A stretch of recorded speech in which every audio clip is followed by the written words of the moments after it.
creo que para todos los profesionales el Museo Nacional Centro de Arte Reina Sofía es una institución de referencia.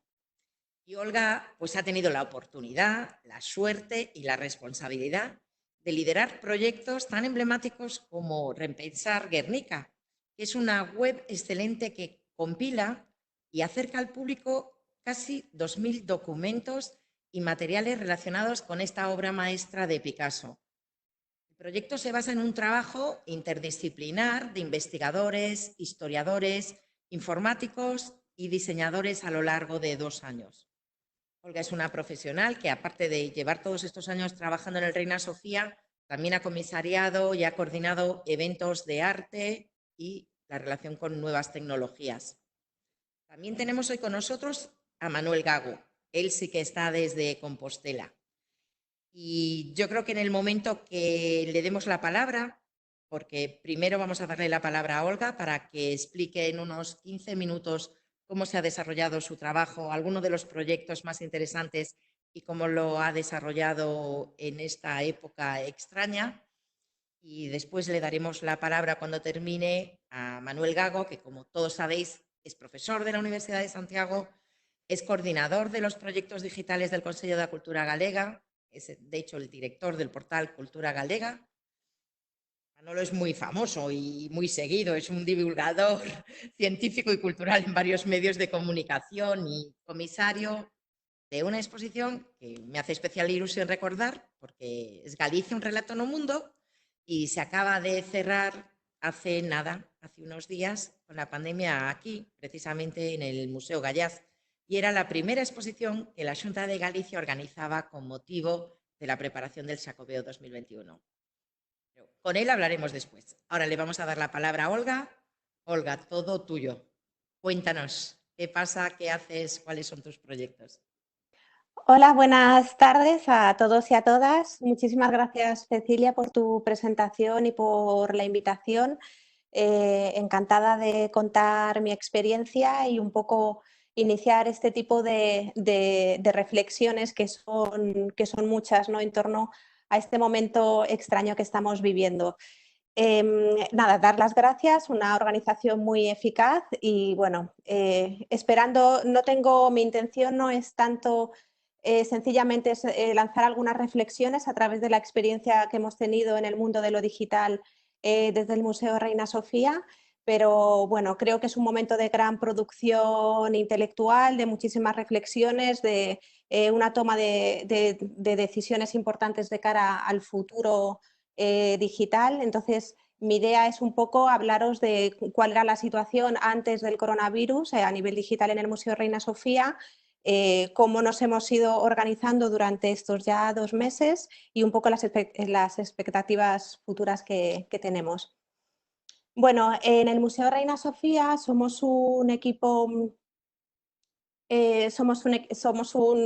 pequeño, la parte que llevamos la parte digital, pero es un equipo que trabaja de manera muy colaborativa y muy transversal con el resto de departamentos.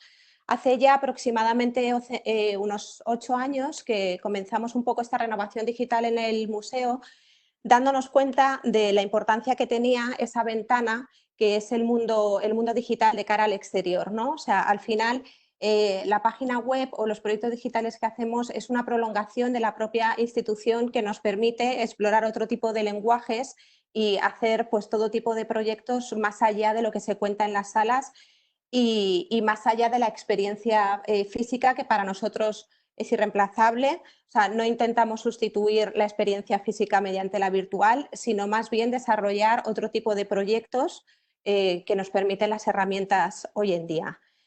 Nosotros manejamos 3 páginas web en el museo. Tenemos la página web principal del museo, pero luego, tal y como comentaba Cecilia, tenemos otras páginas web satélites que solemos denominar. Por un lado tenemos una radio web en el que llevamos ya, pues, el año que viene cumpliremos 10 años de radio, que intentamos ampliar un poco la experiencia del museo a través de la exploración sonora mediante entrevistas a artistas, comisarios, etcétera.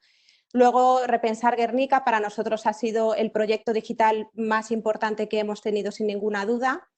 El museo sentía que tenía la responsabilidad de hacer algo con esta maravillosa obra, y lo que hicimos, como comentaba Cecilia, pues era poner a disposición del público toda una investigación documental alrededor de la obra y publicar la obra en alta resolución, pues con las posibilidades que eso solamente te da la tecnología.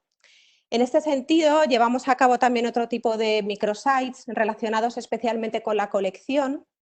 Lo que hacemos son trabajos de colaboración con investigadores y con otros agentes culturales, e intentamos pues, mostrar a través de la página web pues, muchísima documentación relacionada con las obras que se muestran en sala, con el fin de contextualizar aquellos trabajos de una forma un poco más coral. A través de lo que estoy comentando, es lo que decía inicialmente, ¿no? Son procesos muy colaborativos en los que trabajamos personas con un perfil muy distinto. O sea, por un lado estamos las personas que tenemos más una formación de historia del arte, pero trabajamos de la mano con programadores, con diseñadores, con con investigadores, perdón, y yo creo que este es el trabajo más interesante, ¿no?, que hacemos en la parte digital. Y, por supuesto, no podemos dejar de lado al estudio de los públicos y de los perfiles, que es una cosa que ya cuando decidimos renovar nuestra página web hicimos un gran estudio un poco de las audiencias y tuvimos muy claro a qué tipo de perfiles queríamos dirigirnos a la hora de estructurar los contenidos de la página web. Básicamente, los usuarios son el usuario que necesita una información práctica sobre la institución, cuándo puedo ir, cuánto me va a costar, qué es lo que voy a ver, pero también para nosotros la página web del Reina Sofía tenía que ser una herramienta académica de apoyo pues, a los docentes, investigadores y estudiantes. He insistido un poco en esta parte del proceso porque ya sentó un precedente a la hora de trabajar con departamentos que no tenían una experiencia tecnológica. Y esto ha sido muy importante a la hora de abordar los tiempos del coronavirus. Cuando todo pasó de forma, ya lo sabéis, a todos nos ha pasado lo mismo, todo pasó de una forma muy precipitada. En una semana llegaban las noticias de que teníamos que cerrar las salas del museo y rápidamente tuvimos que adaptar la página web, que era nuestra ventana en el mundo, hacia el mundo. O sea, nos comunicamos a través del mundo, a través de la página web, de las newsletters y de las redes sociales. Entonces tuvimos muy claro que teníamos que adaptar esa página web a esta nueva situación. Lógicamente no teníamos experiencia porque nunca habíamos vivido una crisis de esta magnitud, pero sí que teníamos los medios suficientes pues para enfrentarla.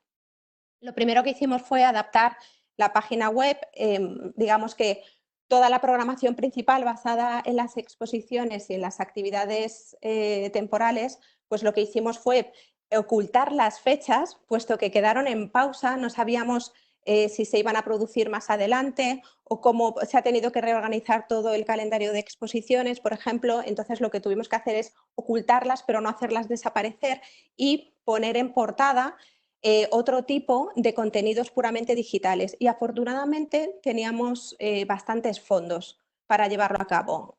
Me refiero especialmente a los microsites relacionados con las obras de la colección, a todas las cápsulas de radio, a todos los audios que habíamos ido registrando en nuestro archivo, los audios de los seminarios y de las conferencias y de las actividades, y por supuesto los vídeos. Yo siempre he sido una gran defensora de los vídeos porque creo que es el contenido que mejor se mueve, mejor permanece y es más fiel a la hora de hablar de una actividad o de una exposición, y es el que mejor se mantiene en Internet.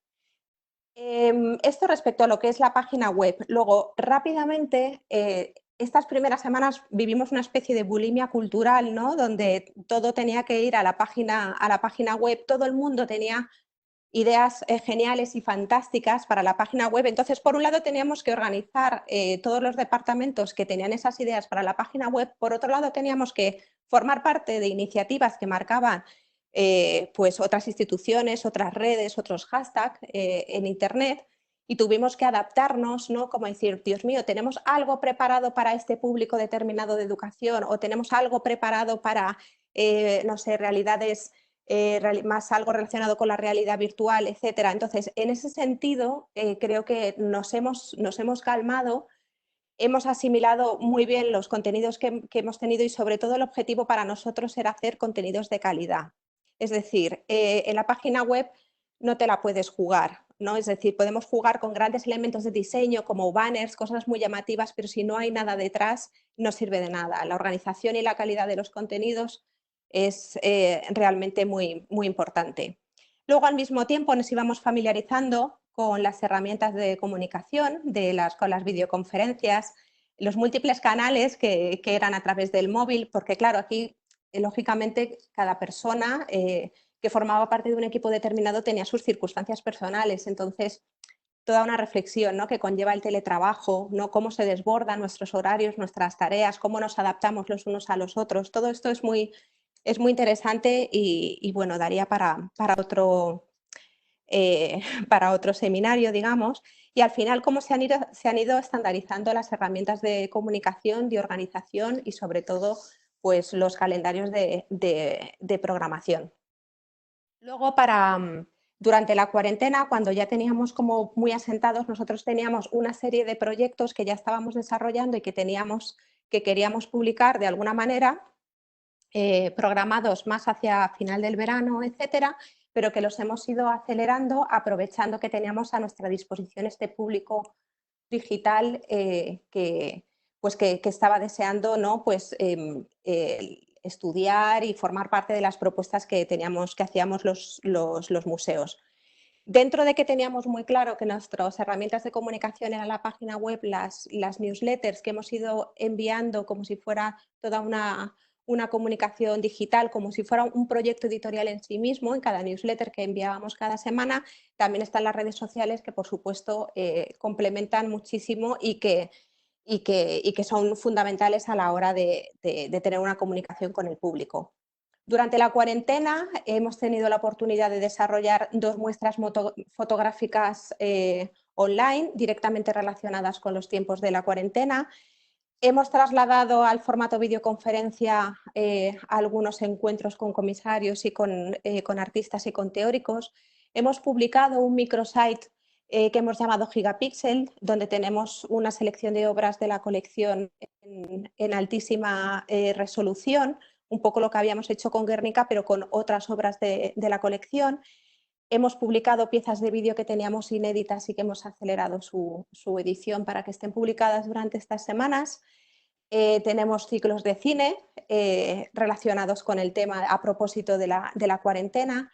Los catálogos, hemos puesto a disposición del público catálogos. Esto ha tenido muchísimo éxito y además es muy interesante este formato, ¿no?, con la crisis que sufren los catálogos, lo que son las ediciones físicas impresas. Y hemos llevado a cabo también un proyecto con la Internazionale, que es una confederación de museos a nivel europeo, un proyecto llamado Artistas en Cuarentena, donde se han propuesto pues, las obras desde los balcones de diferentes artistas de Europa, que ha sido realmente muy interesante y ha sido una manera de constatar la importancia del trabajo en red con otras instituciones y las posibilidades que tiene, con todos los problemas de organización y de gestión que hay detrás, pero luego el resultado es realmente interesante. Cuando había pasado ya un mes de la cuarentena, ya pudimos realizar un análisis de las estadísticas y del comportamiento del usuario, porque es verdad que hay que tener en cuenta, tienen que pasar varias semanas un poco para sacar conclusiones, ¿no?, acerca de esta información que nos dan las analíticas. En nuestro caso, la noticia más buena es que había aumentado el promedio de tiempo en el sitio, que esto es como lo que todos buscamos, ¿no?, porque es la velocidad, ¿no?, lo que encontramos rápidamente, lo que buscamos en Internet y nos vamos a otro lugar, y para nosotros la retención del usuario era un objetivo primordial y gratamente esta cifra ha aumentado.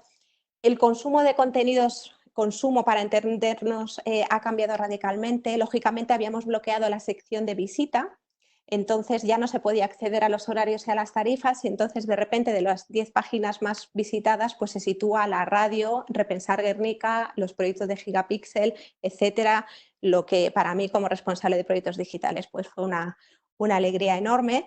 Y luego, como las visitas a la página web, el 50% prácticamente ya venían desde el teléfono móvil y cómo ahora el escritorio se ha vuelto a poner, ¿no? O sea, como ha vuelto a recuperar esas visitas y esto también es realmente interesante.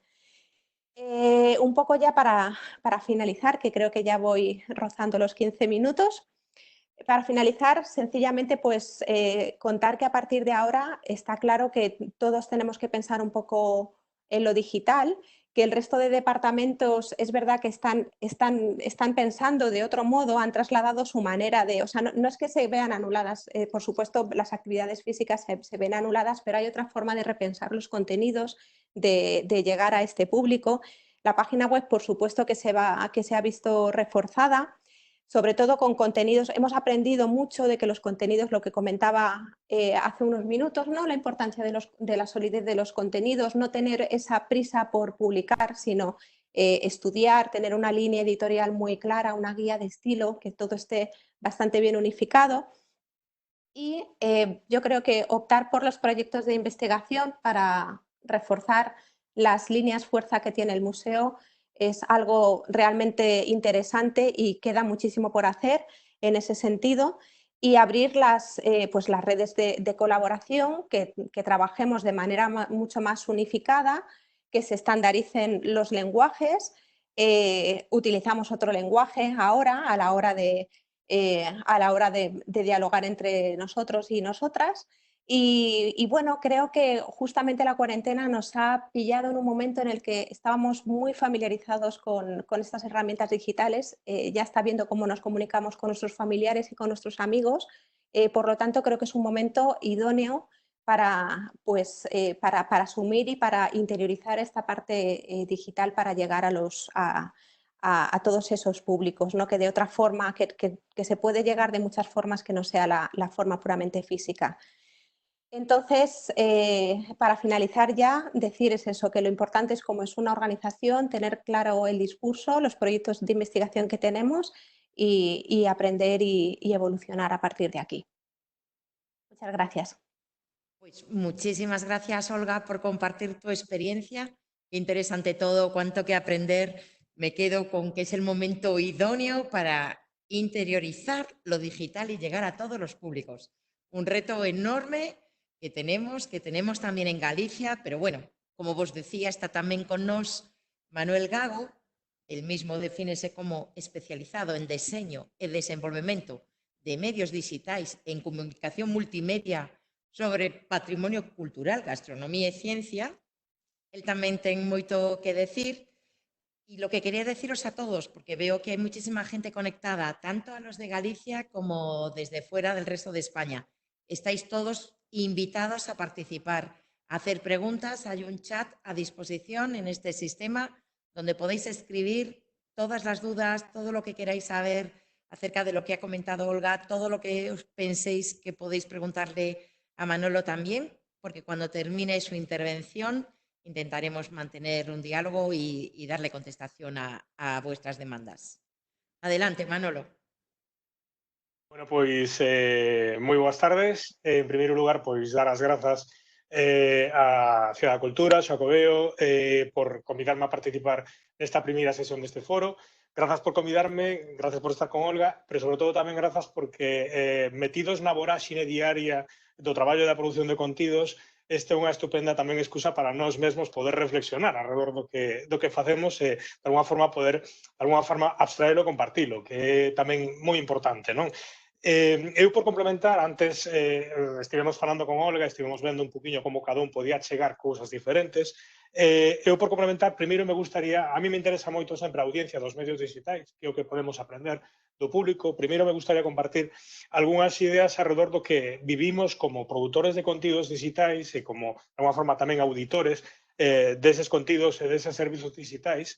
O que vivimos digamos, durante a cuarentena, en primeiro lugar, pois foi un enorme proceso de intensificación.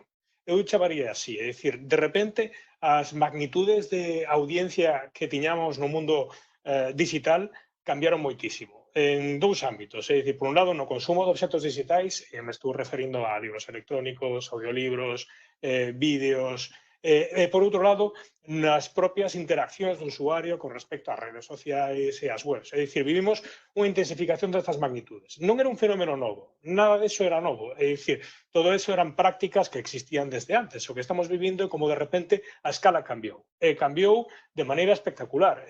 Preparando a charla, é dicir, eu levo sempre bastante conta dos datos galegos, pero preparei e busquei tamén datos do resto do Estado e me din conta que máis ou menos en todas as partes funcionará igual. É dicir, por exemplo, se botemos man do préstamo de libros electrónicos en Galicia, a través da plataforma Galicia Lé, que da Xunta, se quintuplicou o préstamo de libros electrónicos, pero que en Madrid foi unha magnitude case similar, un pouquiño superior. En Barcelona tamén, en Cataluña, nas bibliotecas catalanas tamén se quintuplicou. É dicir, é moi curioso como no consumo de obxectos digitais digamos, o parámetro está sempre entre o 125 e o 150% de incremento nos consumos de obxectos culturais en este momento.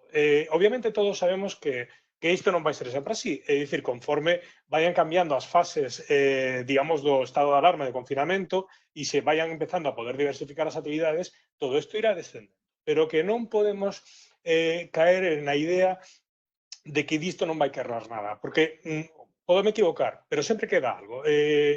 Os xornalistas sempre somos moi conscientes de que hai momentos determinados nos que se producen cambios moi relevantes. É dicir, desde o século XIX pensade que o inicio do nacemento da prensa de masas, do consumo de prensa de masas, nace ca guerra entre España e Cuba, é dicir, os periódicos que lanza Hearst en ese momento cando se empeza a consumir prensa de masas, no 23F, e cando nace a radio como instrumento de credibilidade informativa.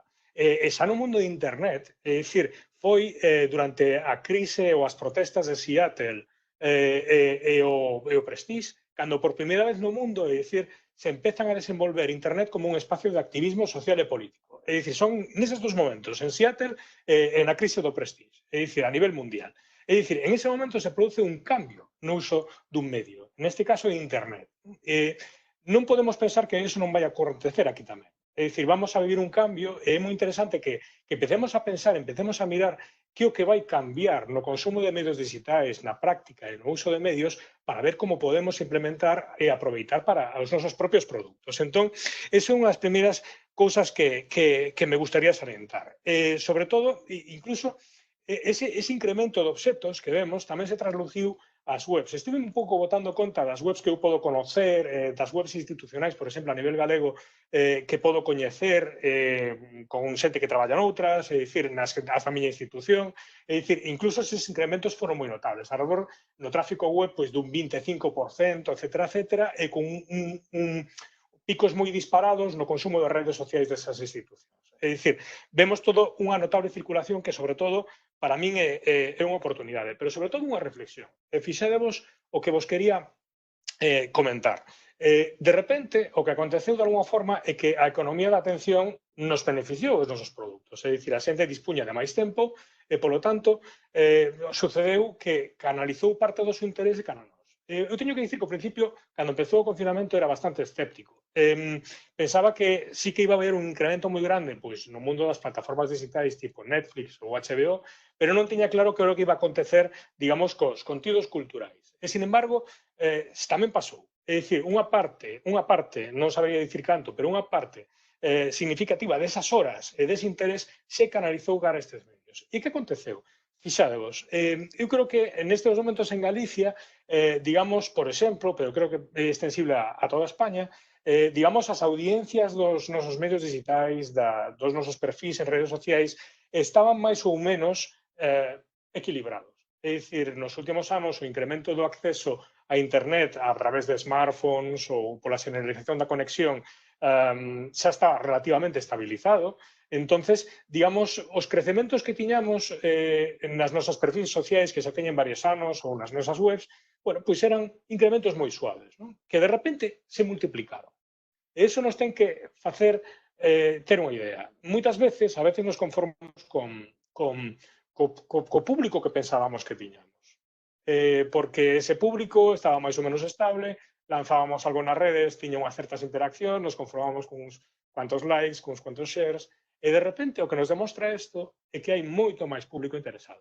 É dicir, que podemos chegar a unha audiencia moito máis elevada cos nosos contidos culturais.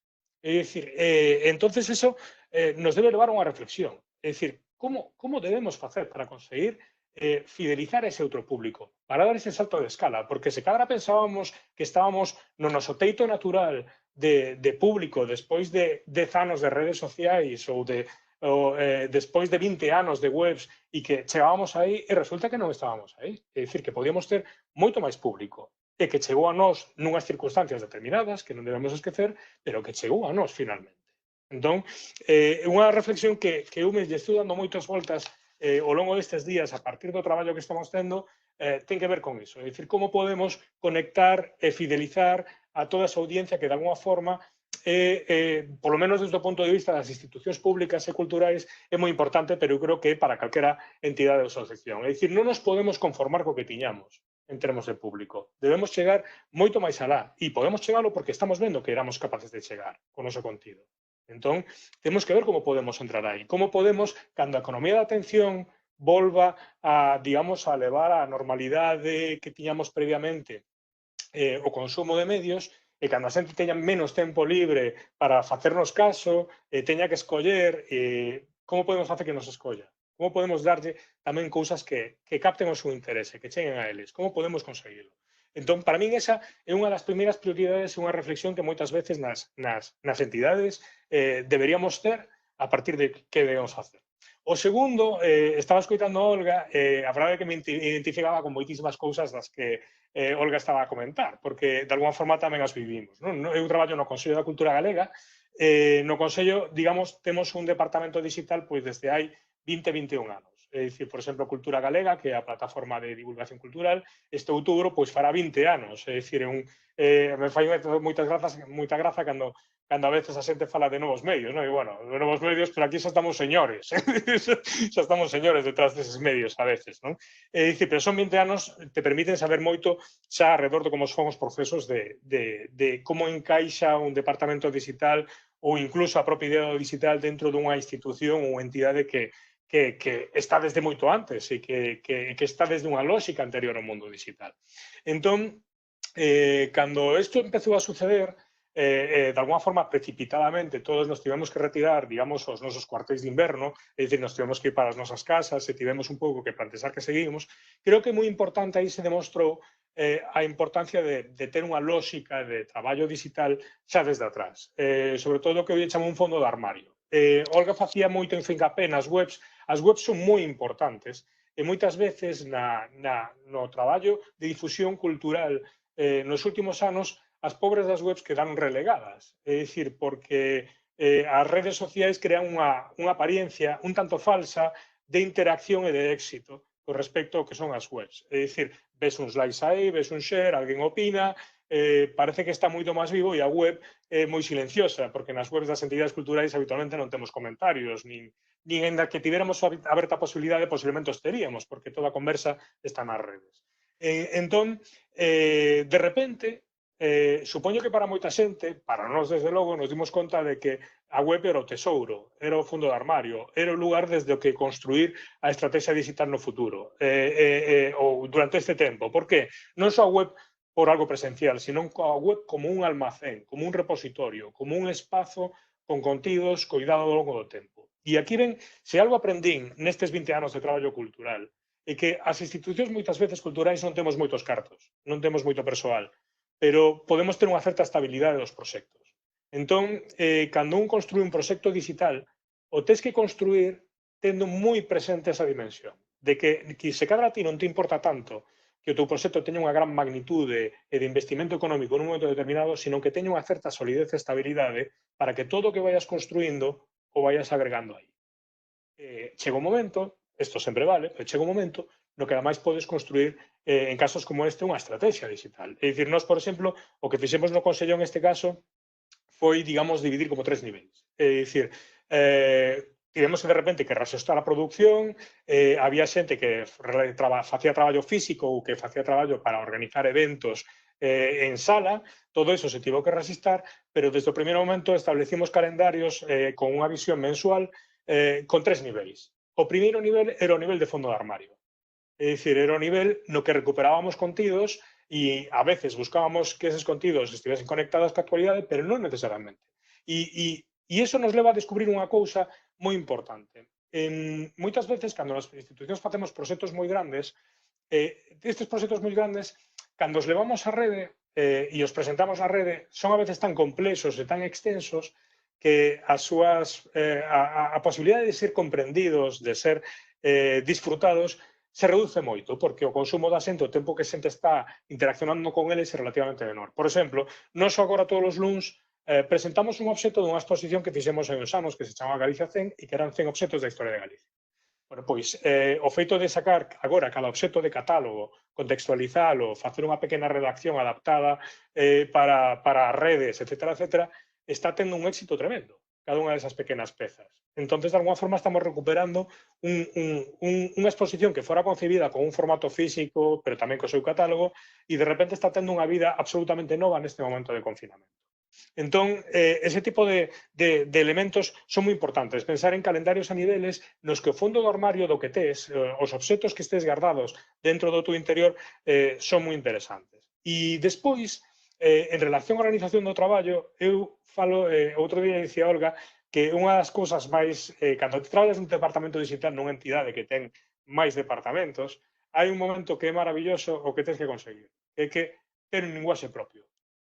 É dicir, compartir palabras, compartir o linguaxe. Cando compartes a linguaxe, estás compartindo as ideas e estás compartindo a filosofía. Nós, por exemplo, temos unha palabra que é moi habitual nos xornalistas, pero que fora choca moito, que é a neveira. É dicir, non sempre falamos da neveira. É dicir, temos contidos en neveira, que son contidos que están listos para publicar, pero que non se publican hasta o momento no que se toma a decisión de publicar. Entón, as neveiras no mundo cultural son moi importantes. Hai moitos contidos que son da actualidade non estricta, non?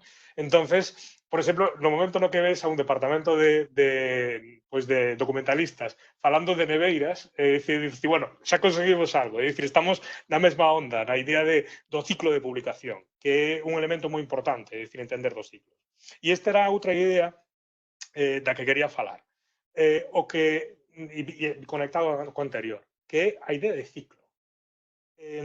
O colocar o digital no centro, en este momento, das nosas preocupacións e da ferramenta de produción cultural, un factor moi importante e que, ademais, na cultura é moi vizoso, é moi xeitoso para traballar con el, é o ciclo de vida dun produto. Un produto ten un antes, ten un durante e ten un despois. Cando falo dun produto, estou falando dun evento, dun congreso, dunha xornada, estou falando dun libro, estou falando dun fondo documental, estou falando de obxectos moi diferentes, pero todos eles teñen un antes, un durante e un despois. Entón, ten en conta que moitas veces nas institucións culturais moitas veces se traballa con lóxicas a produto pechado, é dicir, traballamos para celebrar un congreso, traballamos para publicar un libro, traballamos o que nos fai situar o mundo digital dentro é empezar a pensar antes si, o mellor, podemos traballar para empezar a facer vivir este proxecto antes de que este proxecto apareza. É dicir, podemos empezar a explicar como traballamos cara a este proxecto. E o traballo cara a este proxecto ten a súa propia historia. Podemos despois lanzalo, pero que despois de lanzalo hai unha cousa que é importantísima nas entidades culturais, que é o que Jeff Bezos, o presidente da CEO, o presidente de Amazon, chamaba a longa cola, que é un concepto moi habitual en economía, non? É dicir, as institucións culturais teñen que pensar como estrategia na longa cola. Que é a longa cola? O feito de que ti podes ter un impacto X ou unha audiencia X no momento no que lanzas un contido. Pero a clave das institucións é que se ese contido despois está ben almacenado e é fácil de recuperar, ese contido vai ser vixente, tremendamente rentable ao longo do tempo. Entonces, partes dunha audiencia así, pero despois esta audiencia así, que sona tan ben ao principio, despois, no tempo, se vai prolongando así, chegando a públicos diferentes durante moitísimo tempo. E a suma de todo isto é moi superior a esa audiencia inicial. Entón, sí? Estás en tiempo de descuento. Moi ben, perfecto, xa vou acabando. E por último, dicir, xa para acabar, a idea dos formatos. Olga se refería a un elemento moi interesante que é a idea de que en este momento, e se pode medir ben estadísticas, os tempos de consumo se incrementaron e, polo menos, conxunturalmente, durante o confinamento, o uso de PC, o uso do ordenador de mesa, de pantalla grande, é moi interesante. agora é un momento moi interesante para reflexionar como contamos as cousas. É dicir, é moi importante que estemos en redes sociais, pero se cadra debemos examinar, hoxe en día cada rede social é un público diferente. Temos que a veces as institucións culturais ou están todas repetindo o mesmo contido, sin coidar cada un deses públicos. Creo que agora é un momento fantástico para traballar a públicos diferentes e saber a cantas redes sociais queremos chegar e que queremos contar. Pero tamén é para outra cousa. Xa que temos maiores tempos de consumo, xa que temos un público que accede a través de PCs ou que accede a través de smartphones, é dicir, creo que é un momento moi interesante para ir máis alá das redes sociais e crear experiencias máis ricas, experiencias que nos poidan achegar valores ás nosas institucións, é dicir, experiencias quizás máis complexas porque ademais o público durante todo este tempo aprendeu máis a navegar e a buscar por experiencias. Non digo nada máis, é dicir, quedo para preguntas, pero son un pouco esas ideas, recapitulando, a idea de que estamos chegando a todo o mundo que podemos chegar e que podemos facer e que podemos innovar para chegar a esos novos públicos que se acaban de atopar con nós ou que acabamos de establecer unha nova relación. Moitas grazas. Gracias a ti, Manolo y Olga. Nos iban entrando preguntas y precisamente una de ellas está muy conectada con cómo has terminado tu intervención. Nos pregunta Daniel Ulloa, que es una pregunta para Olga, pero yo creo que en la que también puede participar Manolo. Dice, ¿qué estrategias de fidelización tenéis programadas o estáis llevando a cabo para que no sea una iniciativa efímera? Bueno, es que en realidad la estrategia digital que teníamos va a ser exactamente la misma. Es decir, creo que lo importante es, como no sabemos muy bien la programación, lo que son las actividades, las exposiciones, qué nuevos calendarios van a tener, yo creo que la estrategia digital, creo que tenemos que defender estos contenidos de estos proyectos de investigación de los que hablaba. Y creo que la estrategia sencillamente es saber combinar a nivel diseño, es decir, ponerlos al mismo nivel, ¿no? Porque en un principio tú estableces una jerarquía en los contenidos cuando publicas una página web. Vas de lo más importante, digamos, a lo menos importante o menos relevante a nivel de público general. Es decir, estarían las exposiciones, luego la colección, las actividades y luego pues otro tipo de actividades que son un poco de menor envergadura. Entonces yo creo que ahora tiene que haber una convivencia de estas dos cosas, ¿no? Es decir, no ahora que hemos persistido y que hemos insistido en publicar estos proyectos puramente multimedias, que son los vídeos, los audios y los proyectos de investigación, no de repente pasarlos a una segunda capa para volver principalmente a lo que son las exposiciones y lo que es la programación del museo, sino que tiene que haber una convivencia y un equilibrio de ambos espacios, que ya lo estábamos haciendo de alguna manera, ¿no? O sea, pero yo creo que la estrategia tiene que seguir un poquito por ahí, porque ahora mismo nosotros tendremos que volver a ajustar la página web, la página principal para la apertura del museo, pero no es de repente que vuelva lo que hablaba Manolo, ¿no? O sea, lo de llevarlo todo al cajón de nuevo, ¿no? Y ya lo mostraremos. No, o sea, tiene que existir un poco, ya hemos acostumbrado al usuario a este tipo de contenidos y la importancia es buscar el equilibrio entre esta página, entre esta visita física y virtual. En cierta manera os ha servido para subir unos peldaños. Y hay una pregunta que es para Manolo, de Javier Pérez Buján, que es director de la Fundación Laseiro aquí en Galicia, y le pregunta, ¿no crees que después del COVID-19 puede haber una saturación de consumo digital y que los públicos disminuyan su tiempo de conexión para poder volver a la experiencia directa, a la experiencia física y real, en detrimento de la experiencia digital? Esa es Sí, é o que comentaba ao principio, é dicir, vivimos un pico moi elevado de audiencia que xa está caendo, é dicir, que xa vai caendo, se vai reconfigurando. A pregunta aí é que era o que decía, é dicir, todos estes grandes momentos de tensión ou de crise sempre acaban provocando un cambio nun medio. Entón, conforme, é dicir, creo que o que deberíamos aprender de aquí é que vamos a ter un público que vai estar máis acostumado a consumir contidos culturais digitais.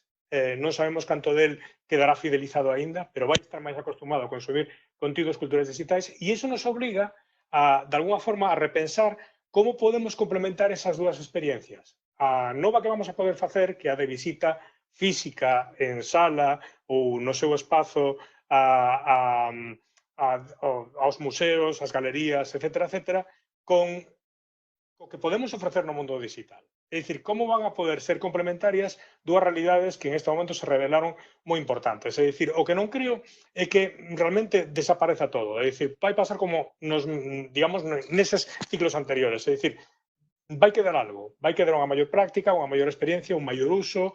Non creo que desaparezan as videoconferencias, xa existen desde sempre, pero non creo que desaparezan ni que desaparezan os concertos online. Non creo que desapareza nada disso, con independencia de que cambien, digamos, a súa intensidade, o número deles e a súa frecuencia. Entón, a pregunta agora, máis ben, é como aproveita agora para diferenciar e complementar entre sí a experiencia digital e a experiencia física? Non escoito. Voz. Sí. De hecho, otra de las preguntas de Olegario San Pedro dice que en Repensando el Guernica, él comenta que el gigapíxel le ha provocado unas emociones que el cuadro en directo no se las había generado, ya que la calidad de la visión es extraordinaria. Y pregunta a Olga, ¿tenéis pensado ampliar esta actividad a otras obras del museo? Te dar enhorabuena y las gracias. Muchísimas gracias. La verdad es que a mí me llena de alegría escuchar este tipo de comentarios porque es cuando cobra sentido, ¿no? Que cuando hacemos todo este tipo de proyectos. Así que muchísimas gracias. Efectivamente, yo creo que el gigapíxel de Guernica creo que fue el punto máximo, ¿no? de explotar hasta dónde nos puede llevar la experiencia de lo digital, ¿no? Porque efectivamente es una herramienta que te permite ver el hilo del lienzo y sobre todo contar un relato alrededor de la historia del Guernica y de su propia restauración, pues que no lo puedes contar en la sala, ¿no? Puesto que el cuadro tiene unas dimensiones que también se quiere un poco salvaguardar ese impacto que produce la visita y dejar para después, esto que comentábamos, ¿no? Lo del antes, durante y el después, y para dejar para el antes o el después esta exploración. Hemos publicado hace 3 semanas un proyecto que se llama Gigapíxel, donde hemos incluido 10 obras también en alta resolución de autores y autoras muy diversos y que la exploración, o sea, el proceso es exactamente el mismo. Es la obra en diferentes estudios, diferentes luces y diferentes radiografías en las que se puede explorar diferentes cosas. O sea, se han hecho descubrimientos independientes y muy gratificantes y muy reveladores según el tipo de estudio que lleva cada obra, y existe un poco todo el proceso de restauración recogido en esta obra, en este microsite que ya os digo que publicamos y hace 3 semanas. Ha sido un poco uno de los proyectos estrellas del confinamiento. Así que invito a este usuario a explorar este microsite, que además iremos incrementando. Esto espero que lo más rápido posible, pues con otras obras de la colección. Gracias, Olga. Y tenemos una pregunta más de Jorge Rúa que dice: hola, estoy diseñando un proyecto para conectar a los profesionales de la cultura de mi ciudad con alumnos de primaria y secundaria, con la intención de construir una red de actividades extraescolares o matices que pueda funcionar con el distanciamiento. ¿Qué pensáis que puede aportar el sector cultural en la optimización de los usos de la tecnología en educación? Así, en plan xeral, eu pensaría en o que podo aportar en primeiro lugar é contido. É dicir, axudar a facer visible con contido unha tecnoloxía determinada que os alumnos deben experimentar. Isto que digo non é menor. Poño un caso, é dicir, hai unha tecnoloxía que é moi potente para o mundo cultural, que é a realidade virtual, que xa ten certos dispositivos en la que caros que son moi interesantes e que permiten facer cousas moi interesantes, pero que ten un grave problema de contido. É dicir, non ten contido interesante en este momento. Entón, esa tecnoloxía en parte non se populariza porque non tes nada que facer con ela.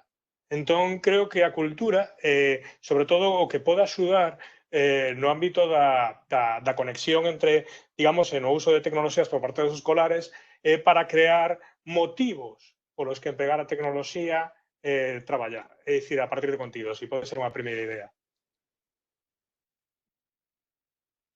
Hay más preguntas en este campo, como vinculándolo con la educación. Raquel Senra os pregunta a ambos y dice: tengo una duda en cuanto a la hora de generar contenido digital dirigido a la infancia y a la juventud. Me dedico a la animación, a la lectura, mezclando actividades para trabajar el libro con propuestas de ilustración, plásticas y de escritura, con pinceladas de yoga, mindfulness. En esta situación en la que muchos chicos pasan por momentos familiares y personales difíciles, ansiedades, y que además llevan tanto tiempo enganchados a los dispositivos para hacer las tareas escolares, ¿cómo enfoco las actividades para que resulten positivas? ¿Cómo selecciono contenidos? ¿Qué entidades, administraciones, museos, fundaciones poseen este tipo de contenido? Gracias.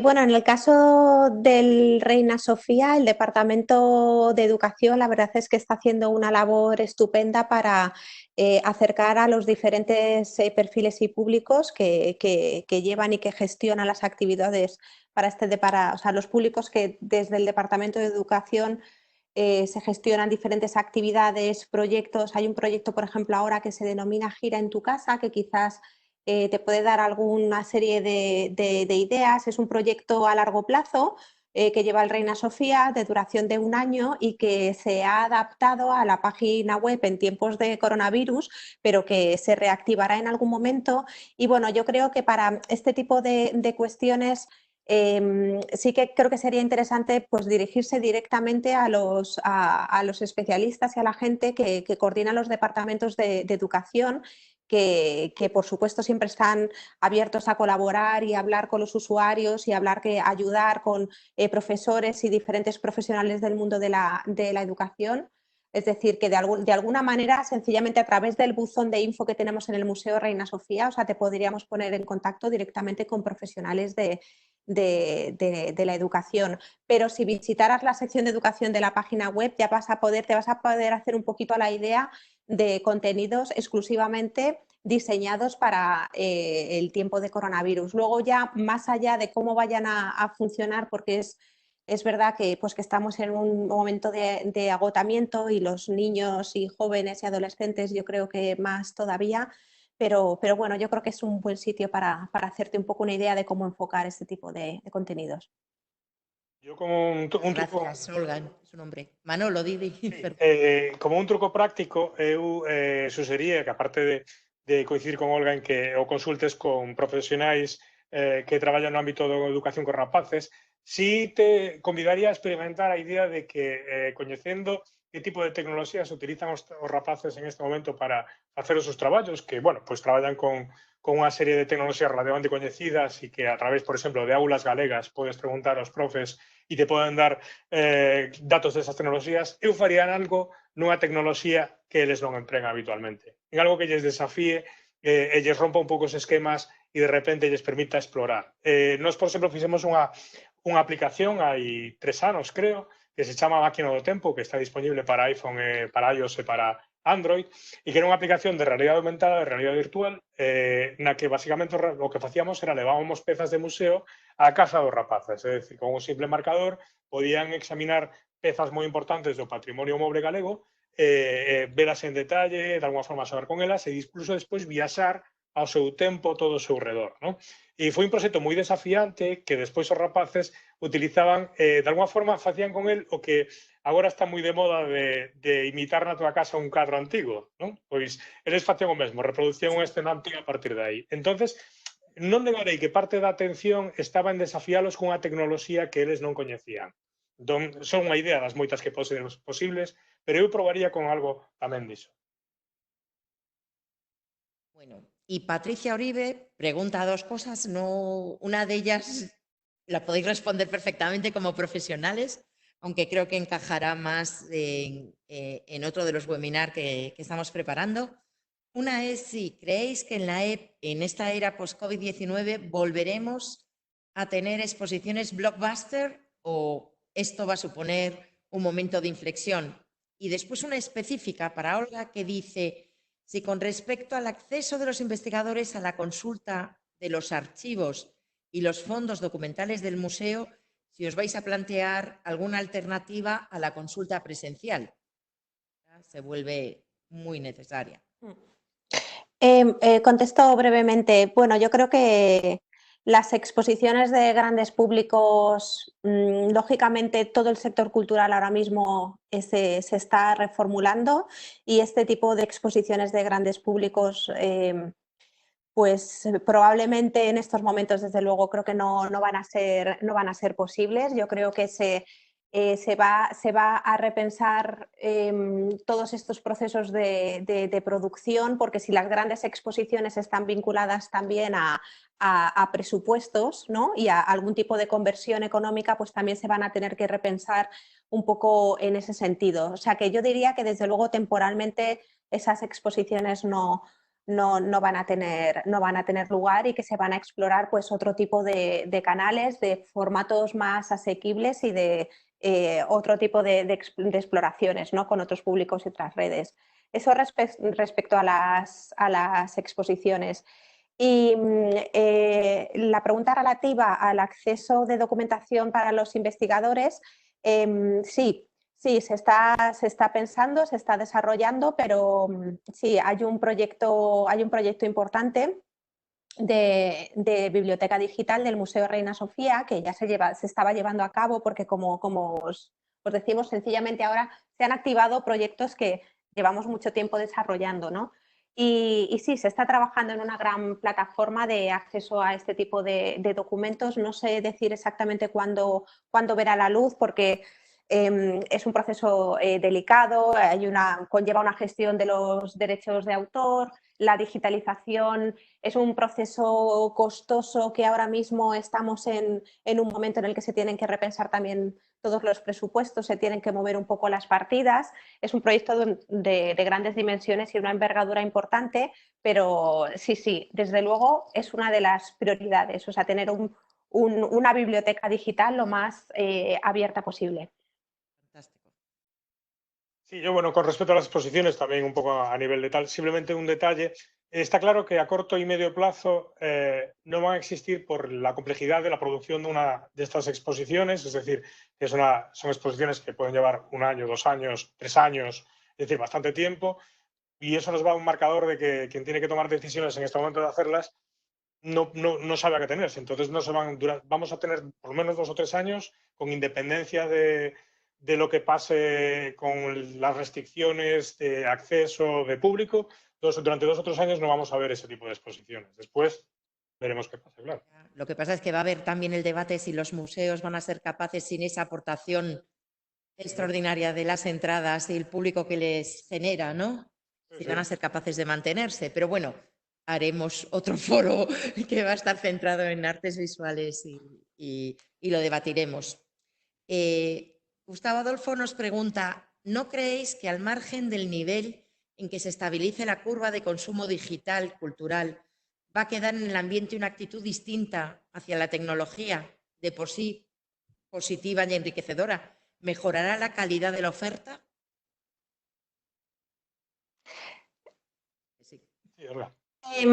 Sí, o sea, sin ninguna duda. Creo que de la misma manera que nos hemos adaptado a los 2 meses de cuarentena, nos hemos adaptado ya, como decía también Manolo, ¿no? Esa estandarización del lenguaje, cuando de repente todos hablamos el mismo idioma, eso ya ha sucedido. Porque ha sucedido en nuestras relaciones personales, ¿no? O sea, la forma que tenemos de comunicarnos con nuestra familia, con nuestros amigos. Entonces, esos procesos tecnológicos se han interiorizado también dentro de la institución. O sea, ahora ya se piensa de manera digital y sobre todo era lo que comentaba en mi intervención, ¿no? Lo que fue, yo recuerdo lo que era trabajar con departamentos no tecnológicos, pero ahora mismo ya no es una herramienta extraña a la que se le tenga miedo, todo lo contrario. Y la forma de pensar cambia automáticamente y se vuelve muy abierta y muy libre, y yo creo que es muy positivo pensar, hacer grandes los proyectos porque luego ya se tiene en cuenta tecnológicamente hasta dónde se puede llegar en ellos, ¿no? Pero eso es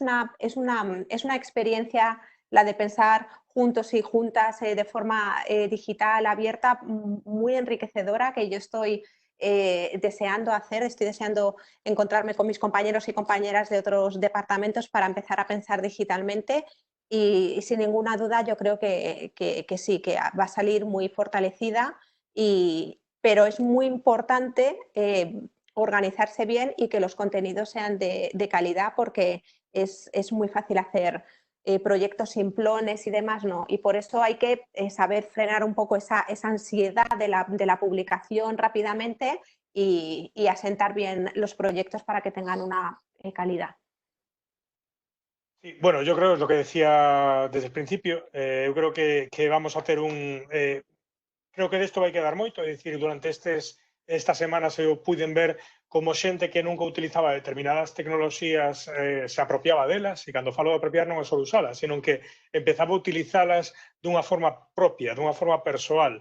E iso estamos vendo non só na xente que consume cultura, sino tamén na xente que a produce. Por exemplo, eu nestas semanas colaborando con diferentes asociacións culturais de diferentes partes de Galicia, pois moitas delas estaban plantexando prácticas culturais como foros, eventos, etcétera, etcétera, de maneiras que hasta agora pois non as plantexaban. É dicir, a veces estaban limitados orzamentariamente para poder realizar algún evento e agora de repente están vendo novas vías. Entón, é moi interesante porque a formación tecnolóxica pois é moi disimilar, hai xente que está máis metida nestes mundos e xente que non, pero hai unha vontade de repente hai formatos novos que xa chegaron e que xa que se contemplan como posibilidade. E iso, de alguna forma, pode revolucionar moito a forma na que o mundo da cultura se conecta e se intercambia, porque de repente son posibles cousas que antes era bastante máis complicado. E desde o punto de vista interno, creo que tamén pasaba unha cousa parecida. A xente que estábamos na parte digitais era os que estábamos un pouco na primeira liña de contacto con esas cifras de público, é dicir, co que pasaba co público. Pero o que provoca isto é que de repente toda unha organización está máis pendente dese público e ve o impacto que ten o público. De repente é moito máis consciente do valor, do moito valor ou do pouco valor de cousas que produce. É dicir, todo o mundo empeza a aprender da relación ca sociedade. E iso, efectivamente, por complementar o que dicía Olga, introduce novas lógicas na institución. E simplemente poño un detalle, é dicir, ao principio da cuarentena había un mogollón de vídeos de xente falando unha cámara durante 5 minutos contándonos algo, non? E era así. En este momento moita xente se aprendeu a que se cadra ese formato de un señor ou señora contándote algo durante 5 minutos en plan ladrillo, pois xa non é adecuado. É dicir, o mellor compensa facer outras cousas, eles mesmos aprenden a contar o que contaban en 5 minutos nun minuto. É dicir, estamos asistindo a unha especie de proceso de autoaprendizaxe por parte de todos os ámbitos da cultura. Eso é fascinante e creo que de alguna forma iso vai cambiar algo a forma de facer e de consumir cultura. Bueno, como queremos cumplir el horario, para no aburrir, tenemos muchísimas más preguntas, pero yo creo que algunas también pueden ser encajadas en los próximos foros que celebremos. Entonces, tenemos que ir cerrando para cumplir el horario. Creo que es evidente que hemos dado un enorme salto digital, que ha sido, el COVID-19 ha sido una gran oportunidad, que ha hecho, me quedo con lo que decís, ¿no? Que ya no es una herramienta extraña, que somos conscientes de su valor. Es evidente que la inversión en contenidos digitales es eso, una inversión, nunca un gasto. Me ha gustado de Olga cuando hablaba del equilibrio de los departamentos. O sea, los museos ya no van a priorizar exposiciones, colección, actividades y luego el resto de lo digital, sino que todo se va como nivelando. Ha sido súper enriquecedor. No sé si queréis aportar algo más. Hemos tenido picos y todo el tiempo continuados, más de 200 personas siguiéndonos. Os quería dar las gracias. De corazón, muchísimas gracias por ayudarnos a pensar y a ver que esta pandemia puede traer cosas positivas. A todos los que nos seguís, os emplazo a seguirnos la próxima semana. Nuestra idea es invitar cada semana a expertos y a profesionales en materias en diferentes aspectos de la cultura, tanto de Galicia como fuera de nuestra comunidad. La próxima semana será también el próximo viernes 22 de mayo a las 6 de la tarde. Y tendremos con nosotros a Marta Pazos de Boadora, a Carlos Padrisa de la Fura dels Baus, para hablarnos de los retos de las artes escénicas en esta era post-COVID-19. Muchísimas gracias y hasta la próxima semana.